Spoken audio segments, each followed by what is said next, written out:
Or, you know, apparently there's a guy called Eliezer Yudkowsky who's a famous, probably the primary guy who researches this stuff, and I don't know, some people may disagree, but apparently he was talking to some mainstream general AI researchers once, and they said, well, it's easy to make an AI that doesn't destroy the world and does do nice things. You just have to tell them it makes people happy. And then he's like, how do you tell if it makes people happy? He says, just look at them and see if they have a smile or not. If they have a smile, it means they're happy. If they're frowning, it means they're sad. So the more smiles, the better. That's how you know you're doing the right thing. But then they said, oh, well, see, that's wrong, because smiling is a very superficial trait. Maybe it'll do plastic surgery on everyone, so you're always smiling all the time, and then you can't frown. Then that's not what we want. But if you program the computer to only care about smiles, that's what it's going to do, because it's the simplest way to get to its goal. It's not. It doesn't have the common sense. It's not what you meant. In the same way that if you type rm minus rf, slash, then the computer does not realize that you didn't mean to actually erase everything. So, on top of these very bad scenarios, I also mentioned the concept of universe Tyler. So the smiling one, if you have a bad definition of a smile, it may not even bother doing it with humans. It may just cover the entire world in smiley faces, right? Because if you have a simplistic definition, then that's what it's going to do. It's not subtle enough, and it's not complex enough to represent the true nature of human values. There's also the possibility that you may get things almost right, but you may end up in a state which is not quite as good as it could be. For example, if you somehow you get the computer to read your mind, read all of humanity's minds, and give us what we want. But the thing is, we don't know what we want. When we go to the restaurant, maybe we order some food that we're familiar with, that we're happy with, but we don't know that further down on the menu is something that we've never tried before, but we would actually like twice as much. So what we want the computer to do is not give us what we want now, but what we would want if we were a super genius that made all the knowledge in the world.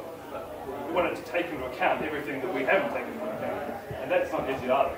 So we also have to take into account that our values may vary over time. We may be happy now, but certain thing now, but we may not want to stay that way for all eternity, so we have to take into account variation. And then finally, this is still a problem, because you may say, well, okay, say the computer starts doing the wrong thing, we'll just pull the plug and solve it. But if it's truly a super intelligent computer, that may, we may not be able to react in time. By the time we realize something is going wrong, it may have already acquired so much power that we're no longer able to stop it. So we have to get this right the first time before we start. So assume we got the right values, the computer knows exactly what we want to do, and it's going to make the world a great place. Great. But the problem is, the way the computer got so intelligent in the first place is by modifying itself. So the problem is, you want it to be able to modify itself, but you don't want it to be able to change from save humans to kill humans, because that's more easy or more convenient. So you have to be able to figure out which parts of the code need to stay exactly the same and never be changed, which parts are the invariants, and which parts are allowed to change in service of the goal. For example, if your goal is to maximize the number of bananas in the world, you don't want to change that to maximize the number of apples in the world. That's not what you want. But you may have a certain goal saying, okay, I need this many banana trees and this much fertilizer. But you want the computer to not change those. You may think, okay, I need less trees and more fertilizer, I'll grow more bananas that way. So you want it to be able to improve its methods and not change its final goals. That's the difference between instrumental values, how you would go about doing something, and your terminal values, which are the final things you're trying to achieve. And you want to be able to change the form, but not the latter.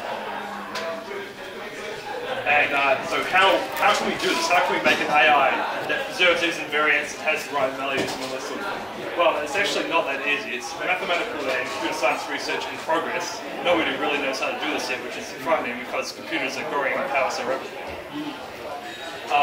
So how can we do this? How can we make a computer that has the right values and does what we want? Well, one way is just to get it to ask people, but that has all the same sort of problems we've already talked about. Maybe it'll change people's brains so that they give the right answer. It says like, oh, I'm so happy, and they're really not.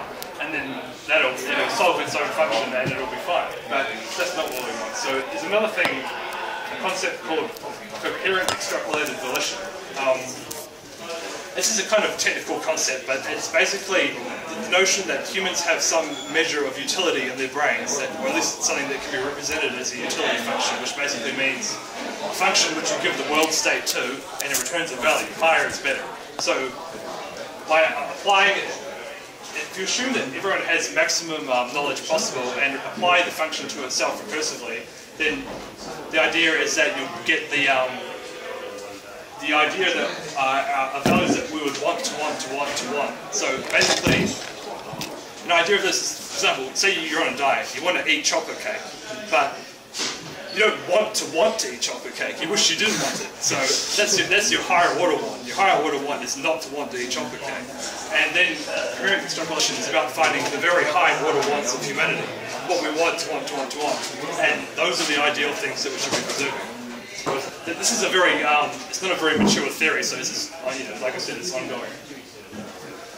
The other issue is reflective decision theory. Reflective decision theory is the idea of creating a decision theory is a way of deciding. So that, like a chess program, should I move my, but on a much more